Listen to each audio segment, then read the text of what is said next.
네, 인사드리겠습니다. 안녕하세요. 네, 새해 복 많이 받으시고요. 뜻하는 바가 잘 이루어지시길 바랍니다. 우리는 합격밖에 없죠. 저는 그 전공국어 국어교육론하고 문학교육론 맡은 송원영이고, 여러분들이 이제 제 이름을 들어보셨든 들어보시지 않았던, 이제 그냥 제 소개 간단하게 하겠습니다. 2009년도부터 좀 오래됐네. 2009년도부터 전공 국어에 국교론하고 이제 문학은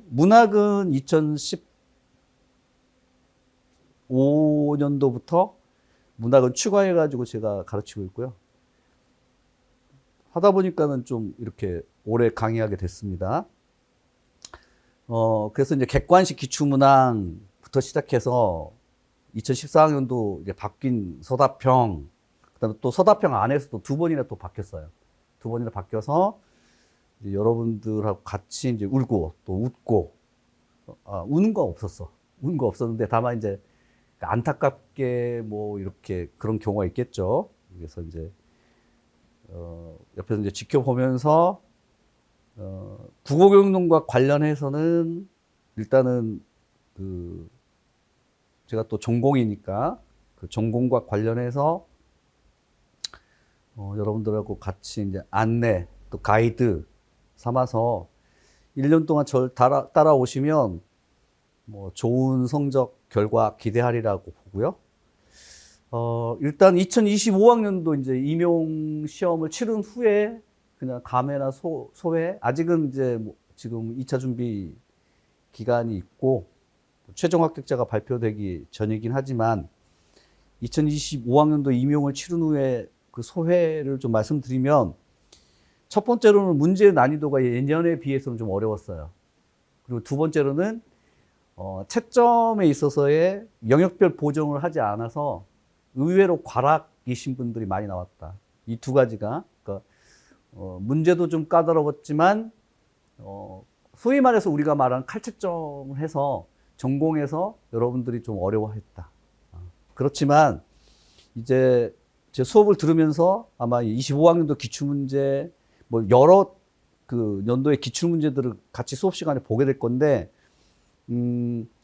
출제자가 어떤 의도나 관점을 가지고서 접근하고 있는가, 이걸 잘 따라오시면 될 것 같아요. 그래서 그와 같은 출제자의 의도나 관점을 읽어내고, 그 다음 또 하나는 어차피 국어교육론, 그러니까 언어 기능 영역인 화법, 독서, 작문은 말하기, 듣기, 읽기, 쓰기, 문학 문법 말고요. 말하기, 듣기, 읽기, 쓰기 언어 기능 영역은 어차피 암기라고 생각하시는 분들이 많아요. 물론 맞아요. 핵심 개념어는 암기해야 돼요. 개념 자체는 숙지해야 하는 거죠. 내면하고. 그러나 암기 과목이다라고 하는 것은 버리셔야 돼요. 이해하는 과목이에요. 이해하고 그 다음에 적용해야 돼. 수능처럼 낯선 자료에서 내가 배웠던 배경 맥락을 가지고서 적용해야 돼. 그러니까 이해와 적용이 다야. 암기가 다가 아니라. 그래서 여러분들 제 수업을 들으실 때에는 뭔가 이렇게 밑줄 긋고 뭔가 별표 5만 개를 치고 중요하니까 그런 것도 좋으나, 일단 내가 이해하고 있는가 계속 물어봐야 돼. 그러니까 자기 인출을 시도해야 돼. 그리고 자기 강화나 자기 평가가 있어야 되고. 그래서 OT 시간을 좀 가져서 그 2025학년도의 임용 기출의 방향성, 요걸 좀 점검해 드리고면서 임용 공부 방법의 팁, 언어 기능 영역의 팁을 좀 드리고자 합니다. OT 자료가 아마 프린트물로 나갈 거야. 보시면 1쪽부터 뭐 개념 점검에 이제 작년도 기출 문제가 바로 등장해. 이렇게 이제 등장해. 이렇게 2025학년도 A형 기입형 문제 1번 문제, 딱 시험장에서 A형 1번 문제 맞닥뜨린 게 요거야. 요 문제야, 요 문제. 이 문제인데, 이 문제는 독서 문제이지만 기입형 문제야. 이제 근데 무엇을 묻고 있냐면 개념을 묻고 있는 문제야. 개념. 거기 최근 기출 문제를 통해서 본 임용 공부 방법 해가지고 뭐라고 했어? 무엇을 점검하는 거야? 개념. 국어교육론의 화법, 독서, 작문, 말하자면 듣기, 말하기, 읽기, 쓰기 이런 언어 기능 영역은 개념으로 되어 있어요. 개념으로 되어 있어요. 그리고 이 개념이 일단은 처음에는 이해를 하셔야 돼. 그런데 개념을 암기도 하셔야 돼. 이해했으면 암기되는 것 아닌가요? 라고 하지만 실은 그렇지 않아요. 그러니까 이해했으면 암기해야 한다라고 할 때 이 암기라고 하는 건 뭐냐면 내가 내 방식대로 암기해야 돼. 이것을 뜻하는 게 아니라 그 해당되는 말하기, 듣기, 읽기, 쓰기의 국어교육론, 독서교육론, 작문교육론, 그 화법교육론이라고 하는 그 해당되는 강론서예요. 강론서. 그 강론 개론서에서 규정된 혹은 교육과정에서 규정된 개념으로 암기를 해야 하는 거예요. 내가 내 말대로 암기하는 거 아닙니다. 그 답안을 작성할 때도 그 개론서나 교육과정에서 규정된 그 개념을 명시적으로 사용해야 하는 거야. 이해하셨죠? 뭐 대표적으로 일단 2025학년도 A형 기입형 문제의 1번 문제를 한번 여러분들이 1분 동안 읽고 한번 보도록 하겠습니다. 시작.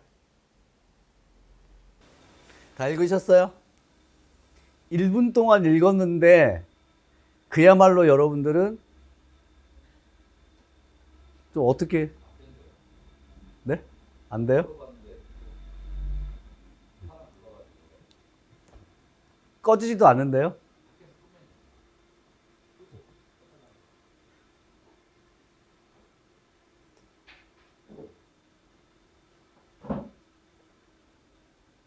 이런 기입형 문제는 몇 분 동안 해결을 해야 하는지 아세요?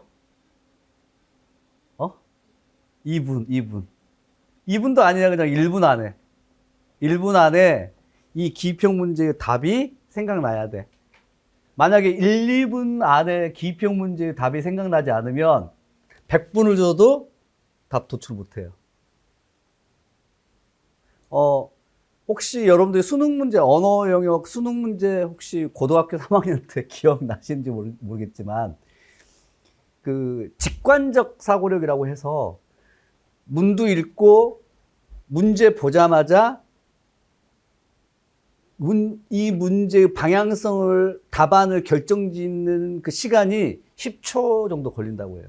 답안이 이미 문제 읽으면서 문두에 있는 문제 읽으면서 내 답안을 내가 몇 번을 문항으로 할 거야가 결정되는 게 10초예요. 객관식 같은 경우에는. 근데 우리는 정말로 1, 2분 안에 이 답안이 생각이 나야 돼. 답안이. 근데 문제는 뭐냐? 1, 2분 동안 음독할 수는 있어. 이게 음독하고 낭독은 구분하셔야 돼. 음독은 자모음의 철자에 따라서 발음하는 걸 음독이라고 해.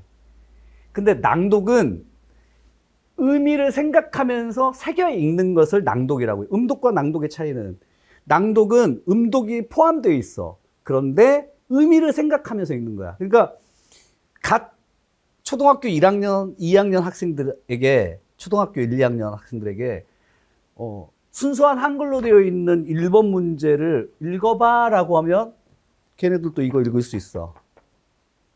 어떤 느낌인지 아셨죠? 근데 낭독해봐 라고 하면 의미 단위를 새길까? 못 새겨. 왜 그렇지? 그렇지. 근데 그 이해는 어디로부터 와요? 배경지식으로부터 온다고. 이론적인 거. 봐봐. 첫 문장이 읽기 능력은 삐리리 능력에서 독해 능력으로 발달한다라고 하면 개념이 몇 개가 나오냐면 읽기 능력, 삐리리 능력, 독해 능력, 발달 4개야. 근데 발달한다라고 하는 서술어는 우리가 일상생활에서도 많이 본 서술어니까. 그치? 이거 넘기면 첫 문장에서 순수하게 독서교육론에서의 개념은 읽기 능력, 무슨 능력, 독해 능력. 이 3개야. 근데 중간에 나오는 삐리리 능력은 제외하면 읽기 능력하고 독해 능력이 지금 2개의 개념으로 구성되어 있어.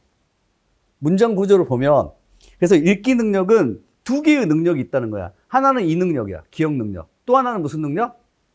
독해 능력. 구조화시키면 그렇다는 얘기야. 방금 첫 문장이 뭐라고? 읽기 능력은 어디에서 어디로 발달한대? 삐리리 능력에서 독해 능력으로 발달한대. 이게 여러분들이 수능식 사고로 문장 구조화시킨 거야. 수능으로. 이해했어요? 그리고 기억 능력에 대한 두 번째 문장은, 기억 능력은 문자를 읽을 수 있는 능력으로, 여기까지야. 낭독하려면 의미 단위로 끊어 읽으려면 여기서 끊어 읽어야 돼. 여기서 단서를 다 주고 있으니까. 근데 여기에서 이 단서에 문자를 읽을 수 있는 능력으로 라고 할 때 이 단서에서 내가 기억의 그 개념을, 답안 개념을 못 찾겠으면 쉼표 다음에 있는 의문인식, 단어 제인, 읽기 유창성의 하위 기능을 포함하는 게 이 능력이야까지도 읽어야 돼. 근데 문제는 뭐냐? 이걸 읽어도 잘 모르겠는데요. 두 번째 문장에서 이 기억에 들어갈 능력에 대해서, 요 능력에 대한 설명을 두 가지로 하고 있었어요. 첫 번째는 무엇과 관련돼 있어? 문서를 읽을 수 있는 능력이야. 두 번째로는 의문인식, 단어제인, 읽기 유창성의 하위 기능을 포함하는 거야. 그러니까 첫 번째로는 개념을 주고 있고요. 두 번째로는 요 능력의 특징을 지금 주고 있거든. 특징은 하위 기능을 포함한데, 하위 기능이 세 가지래. 물론 세 가지만 있는 건 아니야. 근데 여기서 주어진 건 세 가지야. 근데 요 개념에서 요 능력 기억본에 들어갈 것을 끄집어내지 못하면 요거는 답을 도저히 도출할 수가 없는 거야. 왜? 이 능력에 대한 기본 개념을 모르는데 이 능력에 대한 특징들을 어떻게 아냐고. 생각해봐. 개념을 먼저 알아야 돼? 특징을 먼저 알아야 돼? 개념을 먼저 알아야지. 공부를 어떻게 했길래 개념에서는 도출 못하고 특징에서 도출하지? 그런 거 없어. 이러자면 인간에 대한 개념정의가 먼저야, 인간에 대한 특징이 먼저야 라고 하면 인간에 대한 개념정의야. 그리고 나서 이 개념정의를 이루고 있는 특징들이 도출되는 거 아니겠어? 똑같잖아. 됐어요? 인간은, 이거 봐. 인간을 개념정의를, 인간은 언어를 통하여 사회적으로 조직화된 동물군이라고 하는 개념이 있으면 그 다음에 나오는 특징이 언어적 특징이 나오고 사회적 특징이 나오는 거지. 개념으로부터 도출되는 거지. 그치? 그래서 여기 있는 이 두 번째 문장에 나오는 기억의 능력은 문자를 읽을 수 있는 능력이야. 요거 놓치면 답이 도출이 안 돼. 그 답이 도출이 안 된다는 말은 무슨 뜻이냐면 100번을 주어줘도 답 도출을 못 하는 거야. 근데 요거는 어디서 나온 거냐 이거지. 요거는 어디서 나온 거냐면 기본적으로 배경지식에서 나온 거야. 배경지식. 어떤 배경지식이 있냐면 이쪽 넘겨보시면 이 개론서야. 개론서에는 읽기 능력을 크게 몇 가지로 보냐면 지식, 기능, 태도 세 가지로 봐. 이걸 이제 여러분들이 배우는 거야. 저한테 배우는 거야. 근데 이 중에서 기능은 다시 두 가지로 나눈대. 어떻게? 해독과 독해래. 근데 해독에 해당되는 합의 구성 요소들이 의문인식, 발음, 단어적인 읽기 유창성 등이 있고, 독해에 해당되는 게 인지기능으로서 사실, 추론, 비판, 감상, 창의, 상위인지가 있대. 요걸 저한테 배워요. 요걸. 기억의 능력은 무슨 능력? 해독 능력이야. 이해했어요? 해독 능력이야. 그러니까 수능식으로 하더라도, 수능식으로 전혀 저한테 이와 같은 수업을 듣지 않았더라도 수능식으로 문자를 읽을 수 있는 능력이 기억본에 들어가야 할 단서군. 근데 아무리 수능식으로 이렇게 하더라도 이런 문제들은 못 풀어요. 문자를 읽을 수 있는 능력을 수능식으로 어떻게 우리가 개념적인 내리는데. 그치? 개념이란, 다시 한번 개념이란, 국어교육론에서 개념이란 개론서나 교육과정에서 규정되어 온 그것. 그것을 이해도 할 뿐더러 뭐도 한다? 그대로 암기하는 거야. 그대로. 내 생각에는 그래 라고 하는 거. 그거 통용 안 돼. 이해했어요? 그나마 그래도 2025학년도 A형 기입형 문제는 빠르게 읽으면서 나 이거 본 적 있는데 문자를 읽을 수 있는 능력은 해독 능력이래. 그리고 해독과 독해. 오케이. 근데 해독에 의문의식 단어제인 읽기 유창성의 하위 기능들이 있고 그다음에 이 중에서 읽기 유창성이나 자동성, 무슨성으로 나누는데 요때도 이 니은에 들어갈 무슨성은 수능식으로 풀면 단서가 어디 있어? 글을 틀리지 않게 읽을 수 있는 것, 여기 단서야. 그 글을 틀리지 않게 읽을 수 있는 것은 뭐라고 생각해? 그래, 정확성이야, 아니면 명확성이든. 근데 이건 개론서에 없는 내용이야. 정확성, 명확성. 다만 단서는 있어. 틀리지 않게 읽을 수 있다라고 하는 거. 정확성이나 뭐 명확성이겠지. 이건 뭐죠? 개론서에서는 명확하게 정확성이다, 명확성이다 이렇게 나오진 않아. 하지만 틀리지 않게 읽을 수 있는 능력이란 정확성이지 뭐야. 그리고 이제 3쪽 부분에 보시면 해독 기능이라고 하는 3쪽 부분에 보시면 읽기 유창성 혹은 낭독 유창성이라고 하는데 빠르고 정확하게 글을 읽을 수 있는 능력, 읽기 속도의 정확성과 처리의 유연성을 포함하는 개념이라고 했어. 무슨 성이 지금 눈에 보여? 정확성이 정확성.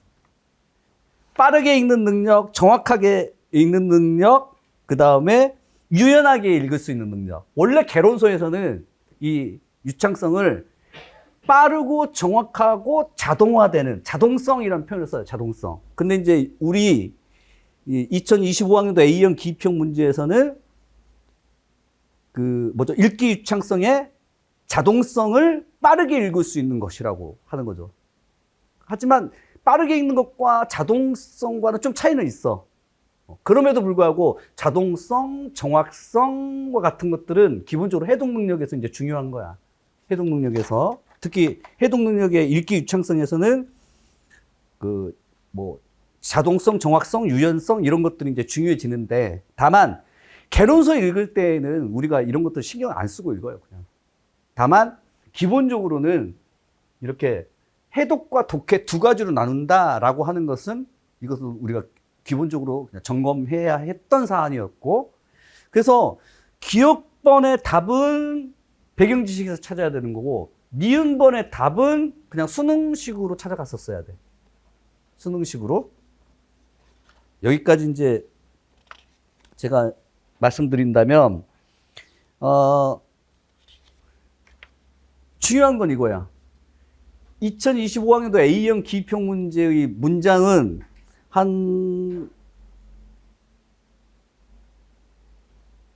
5문장 정도로 되어 있는 것이지만 실제로 이 5문장이 모두 다 개념으로 되어 있어서 문제 자체를 이해하려고 해도 개념을 이해해야 돼. 문제 자체를. 그 다음에 또 답을 쓸 때에도 개념으로 쓰셔야 되고.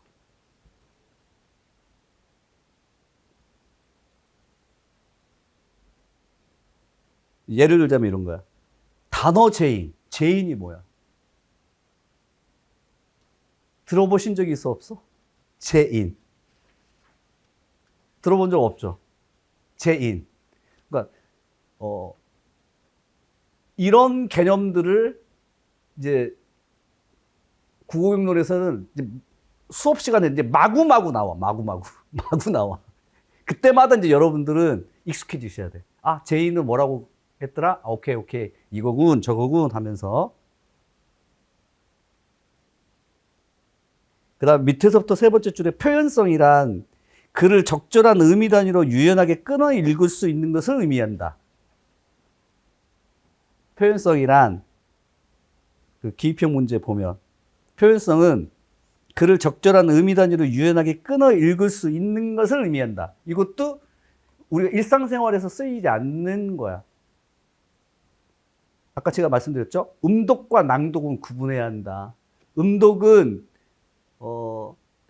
잠호음의 결합 방식대로 읽어내는 거라면 낭독은 의미 단위로 끊어서 새겨 읽는 걸 말해. 이때 의미 단위로 끊어 읽는다라고 할 때 의미 단위로 끊어 읽는다라고 하는 것은 굉장히 중요한 개념이에요. 또 나중에 독서에서 사실적 독해하게 되면 억구 끊어 읽기라고 하는 그런 전략에서 이 의미 단위로 끊어 읽는 것이 중요하다라고 하는 것을 배우게 돼요. 그러니까 공부를 하게 되면 이게 음독이 아니라 이제 낭독이 돼야 돼.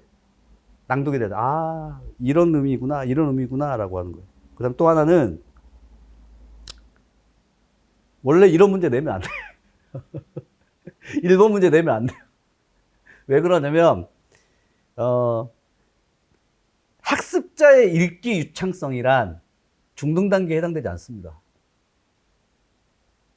예를 들면 빠른 속도로 정확하게 낭독하면서 의미를 새겨 읽는다라고 하는 것은 중등 교실에서, 중학교 교실에서는 볼 수 없는 거예요. 어떤 교실이 있냐면 초등학교 가운데서 중학년 4, 5, 6학년 정도, 3, 4학년 정도가 읽기 유창성하고 연관이 있어요. 근데 억지로 이런 문제 낸 거야, 제가 보기에. 이거는 중등이 아니라, 그래서 제가 보기에는 이상하다. 이 독서 문제를 교대 교수님이 냈나? 초등 학습자에게는 읽기 유창성이 중요해요. 그것도 이제 초등학교 1, 2학년에서 3, 4학년 딱 올라가는 이 시점에서 읽기 유창성이라고 하는 것이 기본적으로 중요한데, 이거 중등 단계라고 하니까 제가 이상하다라고. 오히려 해독보다 더 중요한 게 중등 단계에서는 요 의미 구성인 독해예요. 그리고 자기 자신의 스키마 플러스 맥락, 배경지식과 맥락을 통합하여 텍스트에 있는 의미를 그대로 수용하지 아니하고 자기 나름의 경험과 지식을 활용하여 적극적으로 주체적으로 읽어갈 수 있는 능력, 그런 능력을 의미 구성 능력이라고 하는데 이게 중요해요. 중등 이상은. 근데 이쪽으로 문제를 안 내고 이쪽으로 문제를 냈어. 제가 보기에는 낼 게 없어서 그런 것 같아. 만약 이쪽으로 문제를 냈으면 독해 능력, 여기는 이제 스키마, 그 다음에 뭐 배경 맥락, 그 다음에 의미 구성, 요런 이제 개념들이 사용되는데 이쪽으로는 문제가 그동안 많이 나왔거든. 그래서 이렇게 낸 것 같아. 그렇다 치고, 그 다음에 교육과정에서 4쪽 부분 넘겨보시면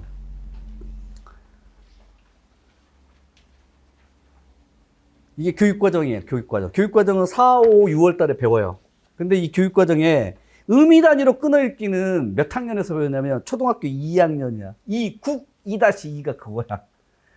근데 이런 교육과정의 근거가 어딨어? 지금 중고등학교 지금 교사들한테 내는 문제인데. 그 다음에 해독 개념에 대한 교육과정의 설명은 이렇습니다.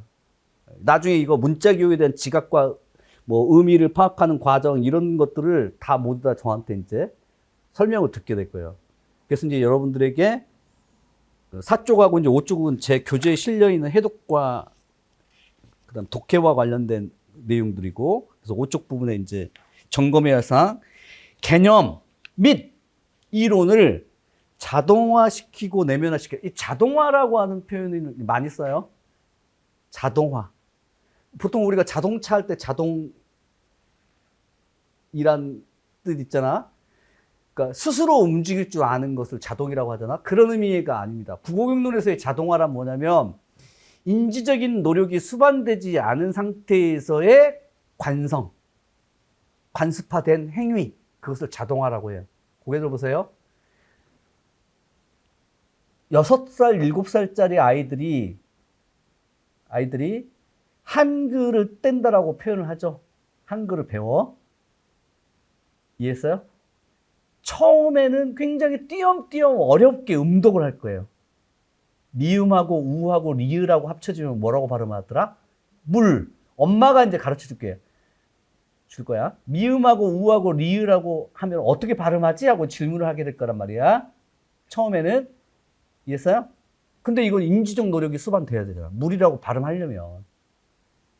근데 초등학교 이제 2학년 정도가 되면 엄마가 옆에서 미음하고 우하고 리으라고 결합되면 물이라고 발음해? 라고 안 가르쳐 주죠. 스스로. 인지적인 노력을 수반하지 않더라도 물하고 발음할 수 있는 것. 이게 이제 자동화야. 국어교육론에서 자동이란 인지적인 노력이 수반되지 않은 상태에서도 나올 수 있는 관성적 행위. 그건 이제 인지적 행위야, 주로. 인지적 행위. 처음에는 인지적인 노력을 기울였어. 그런데 인지적인 노력을 이제 기울이지 않고도 해낼 수 있단 말이야. 그것을 우리가 보통 기능이라고 불러. 뭐라고 부른다고? 그 기능의 대표적인 예가 자전거를 탈 줄 안다야. 두 가지 있어, 지식은. 하나는 명제지나 개념지가 있어. 명제지나 개념지는 내가 직접 경험하지 않더라도 추상적인 어떤 그 추론과 추리에 의하여 그것을 이해하는 상태를 명제지, 개념지라고 불러. 예를 들자면 빛은 1초에 지구를 7바퀴 반의 속도로 날아가. 이건 경험할 수 없는 거죠. 이건 명제지야. 그래서 빛은 1초에 7바퀴 반의 속도로 날아간다는 것을 안다. 이게 명제지, 개념지야. 근데 절차지, 방법지라고 하는 게 있어. 그게 뭐냐면 자전거를 탈 줄 안다야. 처음에 자전거를 타려고 했을 때는 노력이 수반돼야 되잖아. 그치? 근데 어느 정도 자전거 타기에 익숙해지면 그렇게 많은 노력을 수반하지 않더라도 관성화되지. 이런 상태를 무슨 화? 자동화라고 해. 이 자동화는 특히나 절차지나 방법지의 기능 측면에서는 굉장히 중요한 거야. 처음에는 노력이 수반돼야 돼. 그런데 노력이 수반되지 않은 상태로 자동화될 정도로 익숙하게 숙달돼야지. 국어교육론에서 기본적으로 중요한 것은 이와 같은 숙달된 기능 있어요? 근데 숙달을 하기 위해서는 어떻게 해야 한다고? 자전거를 탈 줄 알려면 어떻게 해야 돼? 자전거의 구조나 페달의 설계 제작 과정을 알아야 되냐고. 필요 없지. 어떻게 해야죠? 직접 타봐야지. 여러 번에 걸쳐서 넘어져도 보고. 그걸 자동화된 상태라고 하는데 국어교육론의 개념은 그와 같은 자동화가 목표야. 물론 모든 개념이 자동화되는 건 아니지. 명제지나 개념지의 형태의 개념도 있을 거란 말이야. 그건 자동화될 수는 없거든. 그건 어쩔 수 없이 추리하고 추론해야 되잖아. 근데 대부분의 국어교육론의 개념은 자동화로 되어 있어. 왜냐하면 국어교육론은 도구교과거든. 내용교과가 아니거든. 말하자면 담아야 할 내용보다는 그 내용을 어떠한 수단과 도구로서 실어야 할 것들이야. 그게 국어교과야. 그래서 국어교과는 기본적으로 도구로서의 언어 기능, 그것이 중요해. 그래서 학생들에게 가르쳐야 할 것은 내용이 아니라 기능을 가르쳐야 돼. 그러니까 기능을 가르치는 것이니까 당연히 자동화가 목표야. 근데 그와 같은 기능을 가르치고자 하는 중등 국어 교사들은 당연히 그 기능에 어떻게 해야 돼? 자동화될 정도로 숙달되어 있어야지. 당연한 거 아니야? 스스로. 그러니까 사실적 독해의 방법을 내가 가르쳐 주더라도 사실적 독해의 방법이 내가 이미 숙달되어 있어야 되지. 그걸 어떻게 명제지나 개념지의 형태로 사실적 독해를 가르쳐 주냐고. 그건 마치 사실적 독해를 내가 설명해 줄게라고 하는 것은 자전거의 구조와 얼개를 설명하는 거야. 그렇게 가르치면 안 돼. 사실적 독해의 방법을 가르치는 거니까. 개념은 자동화돼야 돼. 이게 첫 번째야. 자동화될 정도로 그러면 어떻게 해야 돼? 계속 반복 숙달해야 돼. 두 번째로는 내면화돼야 돼. 오쪽 부분에 하고 있어요, 지금. 자동화. 그 다음에 두 번째는 개념을 뭐 하라고? 내면화. 자동화란 숙달될 정도로 개념 및 이론을 숙달될 정도로, 그러니까 반복해서 숙달을 해야 할 것이라고 제가 말씀드렸는데, 내면화는 이건 소위 말해서 비고스키 생각하시면 돼. 엄마가 아이들한테 언어를 가르칠 때 비고스키에 의하면 아이들이 쓰고 있는 이 언어는 사실 어디로부터 온 거야? 아이들이 쓰는 언어는 어디로부터 온 거야? 지가 스스로 가지고 태어난 거라고. 이건 데카르트고, 그 다음에 또 그러한 언어 능력 장치들을 가지고 태어났다라고 하는 것은 그 누구지? 변형생성 문법. 이론가가 누구야? 변형생성 문법. 촘스키. 촘스키라고 하는 사람이, 아니, 생득적으로 언어장치 갖고 태어나 인간 생성할 수 있는 거야. 근데 비고스키에 가면 이 언어는 어디로부터 온 거야? 외부에서 온 거야, 외부에서. 외부에서 온 것을 자기 내부로 받아들이는 것. 이걸 뭐라고 해? 내면화. 그러니까 제가 여러분들한테 국어용론의 개념 및 이론을 여러분들이 줄 거야. 줄 거라고. 알겠어요? 근데 그 국어용론의 개념과 이론은 여전히 여러분들 외부 바깥에 존재하는 것이라서 여러분들이 이것을 어떻게 해야 돼? 내면화시켜야 돼. 내 것으로 만들려면 아이들이 언어를 배울 때 엄마한테 항상 하는 게 뭐냐면 저거 뭐야? 저거 뭐야? 하면 엄마가 발음해주죠. 이해했어요? 발음해주면 그거 따라 하다가 이거 불 이렇게 이야기한단 말이야. 당연히 틀렸지. 당연히 틀렸는데 그때 이건 불이 아니라 물이야 라고 교정도 해줘야 되고 이럴 때는 불이 아니라 물이라고 발음해야 하는군 하면서 시행착오들을 막 겪어야지 그러면서 내면화가 되는 거야. 내면화란 기본적으로 여러분들이 계속해서 실생활이나 실제에 적용해 봐야 돼. 그래서 시행착오를 겪어야 돼. 그래야만 내면화, 내 것이 되는 거야. 근데 이 내면화가 왜 중요하냐? 기본적으로 지금 현행 임용 문제는 여러분들의 숙달된 개념, 자동화된 개념을 그냥 바로 묻는 기입형 문제와 같은 스타일이 있어. 방금 그 해독이라고 하는 것은 내면화보다는 무엇을 물어본 거야? 자동화된 걸 물어본 거야. 자동화된 거. 근데 모든 문제가 다 기입형 문제로 나오면 얼마나 좋겠냐고. 왜냐? 외우기만 하면 되잖아, 그러면. 근데 그렇지 않아. 그렇지 않다고. A형의 기입형이 4문항 나와.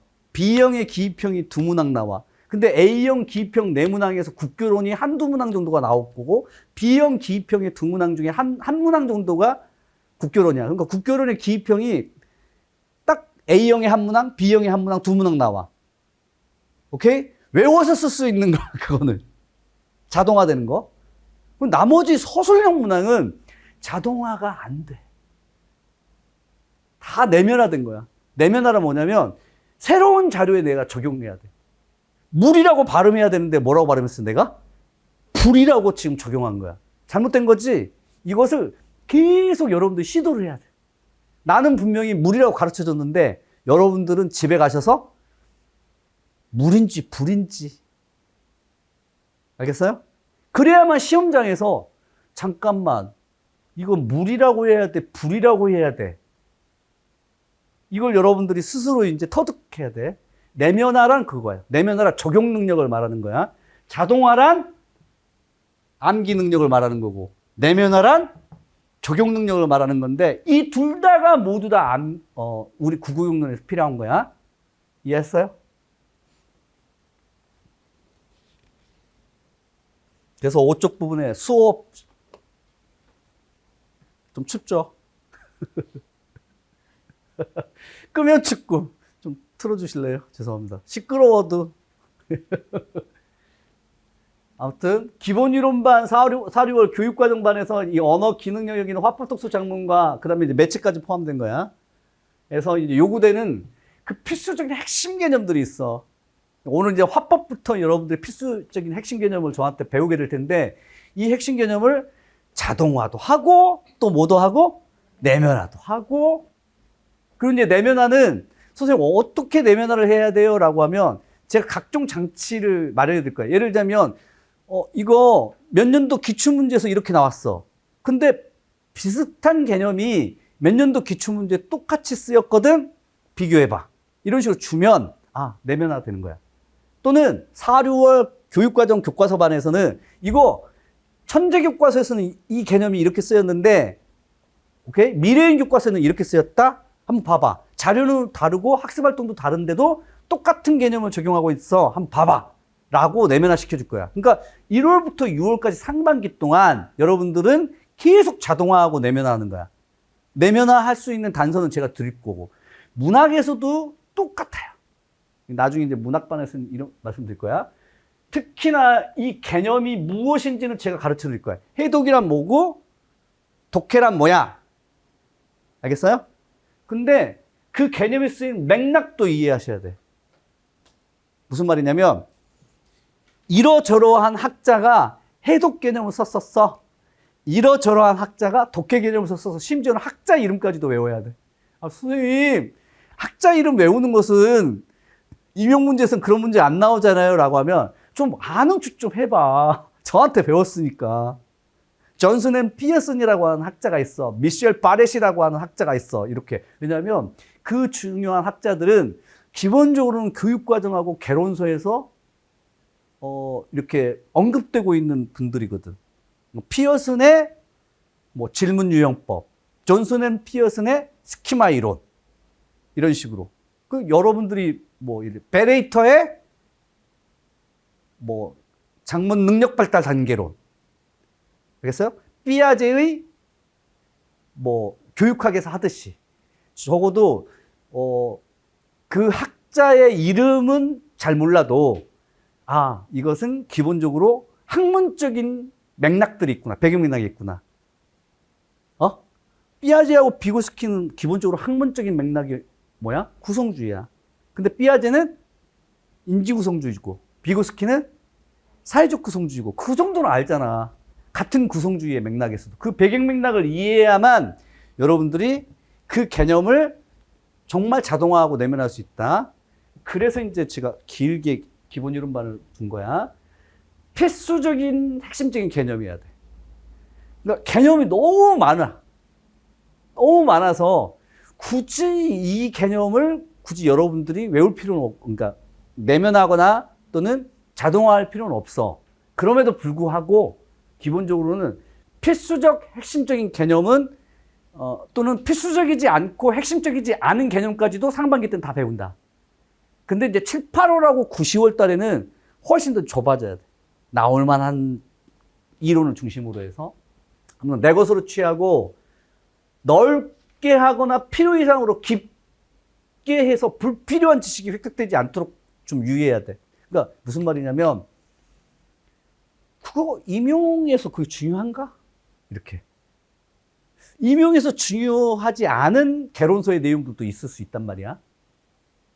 가령 예를 들자면 오늘 나중에 말씀드리겠지만 화법에서 가령 두 사람 사이의 관계를 인터퍼스널이라고 부르지. 두 사람 사이의 관계. 인터퍼스널 커뮤니케이션 하게 되면 번역을 어떻게 해야 돼? 인터퍼스널 커뮤니케이션. 번역 어떻게 해? 대인 의사소통이라고 불러. 대인 의사소통. 오케이? 이제 개념 하나 배웠어. 인터퍼스널 커뮤니케이션을 뭐라고 불러? 대인 의사소통. 대인 의사소통이란 한 사람이 다른 사람을 어떻게 생각하고 어떤 느낌을 갖고 그 사람의 인격을 존중해 가면서 서로 간의 메시지를 발달시키는 것. 나중에 이제 이 인터퍼스널 커뮤니케이션에 대해서 이제 배울 거야. 대인 의사소통. 그럴 때 어떤 학자가 친밀감과 평등성이라고 하는 두 개의 개념을 가지고서 친밀하지만 평등하지 않은 경우, 친밀하지만 평등한 경우, 친밀하지 않지만 평등한 경우, 친밀하지 않지만 평등하지 않은 경우, 네 가지 유형으로 나눴어라고 하는 이론을 배우게 돼. 이 개론서에 나와. 근데 그거 중요한가? 개론서에 나오는 내용이긴 한데 중요한가? 이렇게. 하지만 친밀감이라고 하는 개념은 중요해. 인티머시라고 하는 개념은 중요해. 친밀성, 친밀감 이런 개념은. 그러니까 이론들이 소개되는데 필수적인 개념이 있고 그렇게까지 중요하지 않아서 이거 그냥 넘어가도 돼! 라고 하는 경우가 있어. 근데 개론서의 내용을 제가 다 여러분들께 소개해드리다 보니 이렇게 필수적인 개념 이론과 비필수적인 개념 이론이 다 섞여져 들어가 있어. 그래서 혼자서 이 교재를 보시면 아마 머리 터질 거야. 어떤 학부에서, 대학에서, 모 대학에서 몇 년 전에야. 제 거 이 기본 이론서를 가지고서 그 교수님께서 수업을 강사야, 강사. 제가 알아.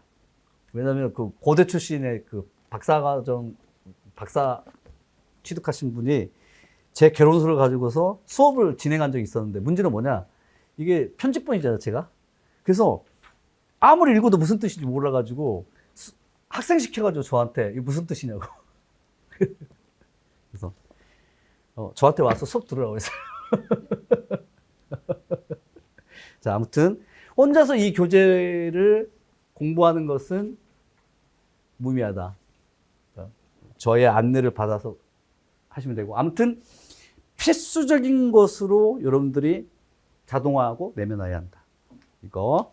그 다음에 넘기시면 6쪽 부분은 이제 개념 적용. 여기가 이제 내면화하고 관련되어 있는 소설형 문제, 적용 문제.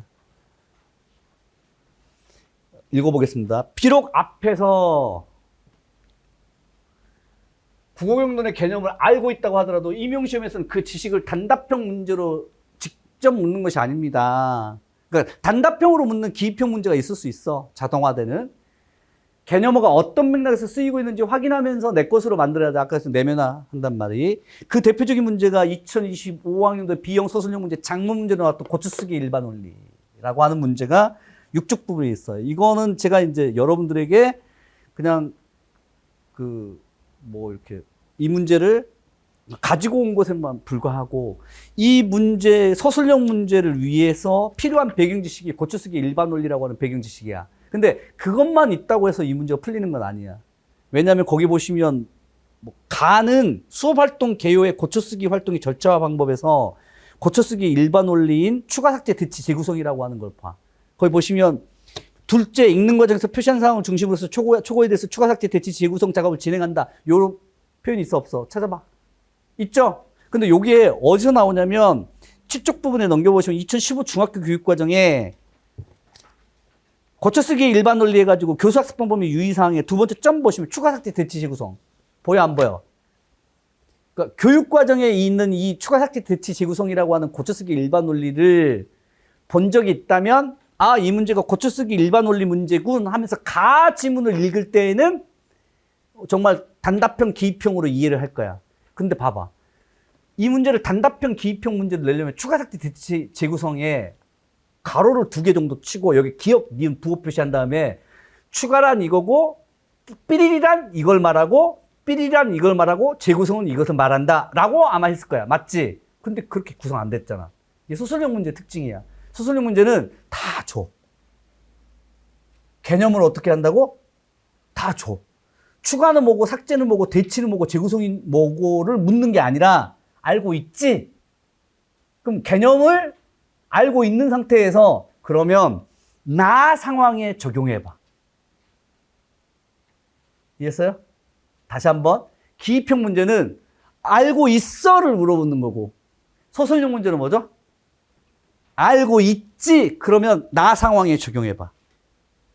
적용 문제야, 소설형 문제는.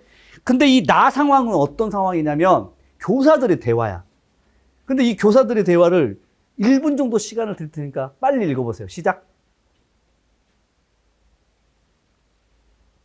6쪽 부분 하고 있어요. 6쪽.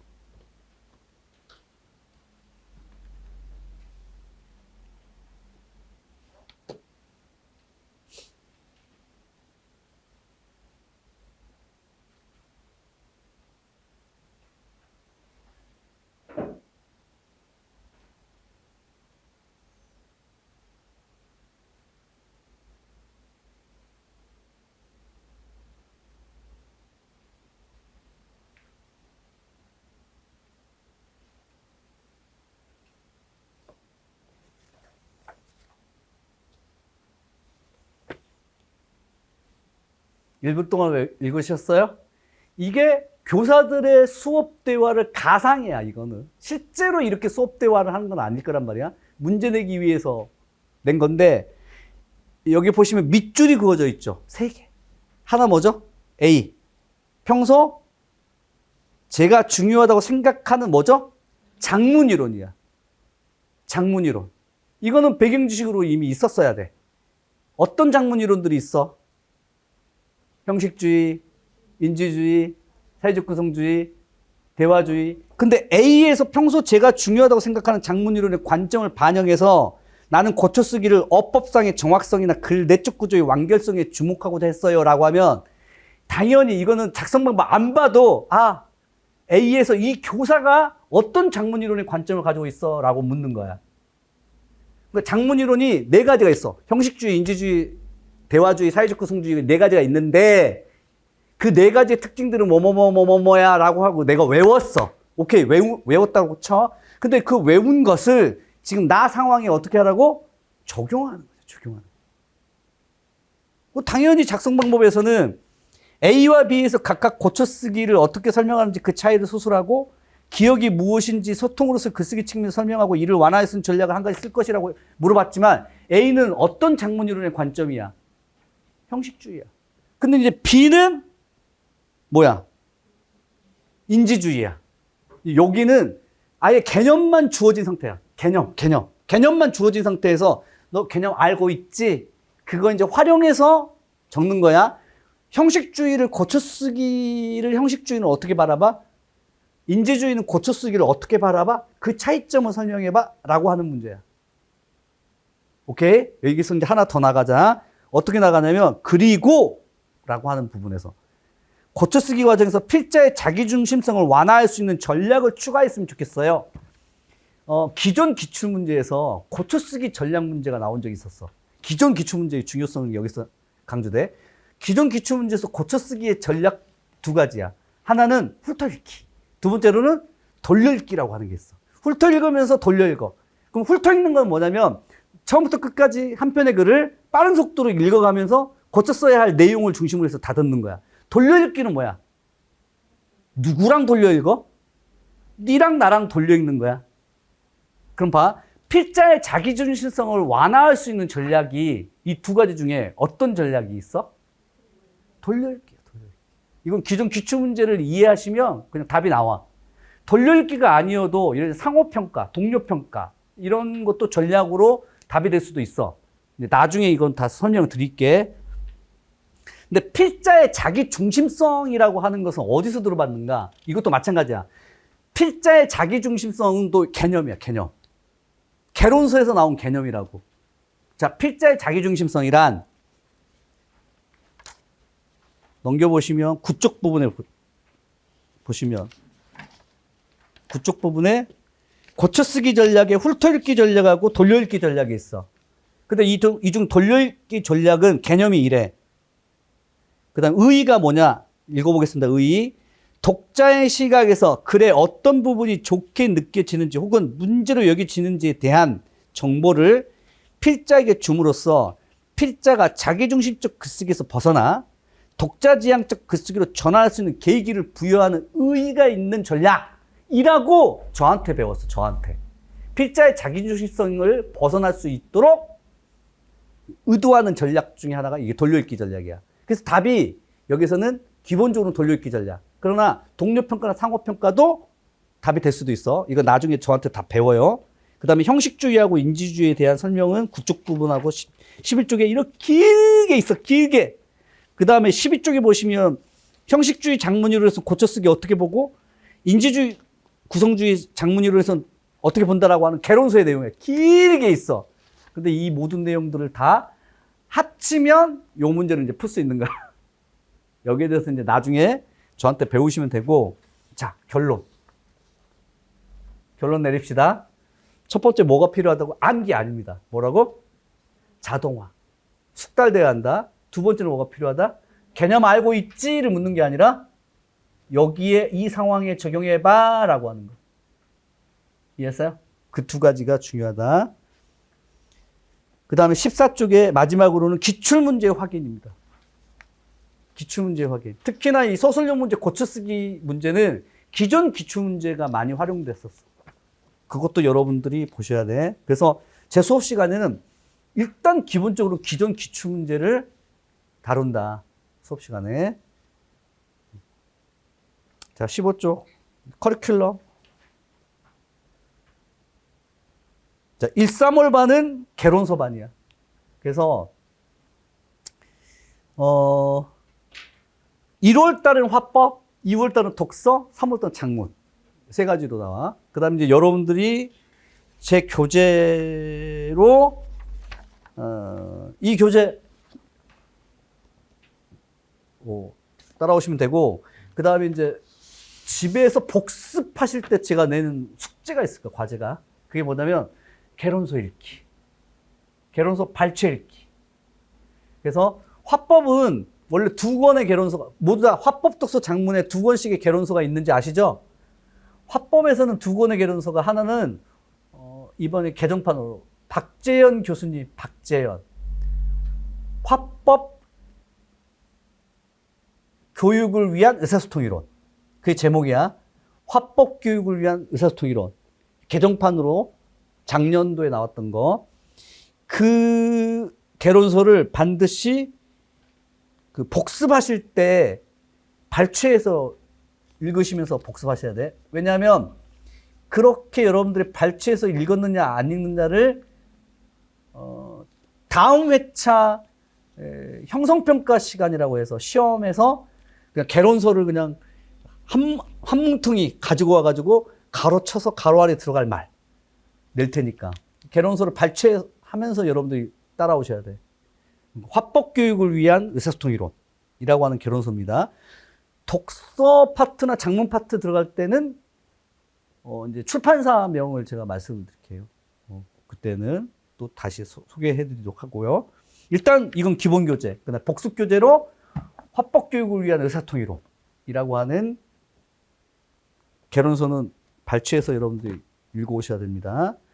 그다음에 이제 기출에 대한 설명을 잠시 드리자면, 기출은 수업 시간에 저하고 같이, 이거 몇 년도에 나왔던 기출 문제입니다, 같이 봅시다 라고 할 거야. 그러기 위해서는 이 기출 교재가 필요해요. 이건 제가 개정을 하지 않았어요. 아마 작년도 거야. 그래서 기출 문제 해설집 꼭 가지고서 같이 수업을 진행합니다. 아마 오늘은 준비가 잘 안 되어 있는 관계로 그냥 기출 문제와 관련해서는 제가 몇 년도 기출 문제예요, 같이 봅시다 라고 말씀드릴 테니까 나중에 복습하실 때 꼭 보시기 바라고. 오케이, 여기까지 다 끝났고, 17쪽에 보시면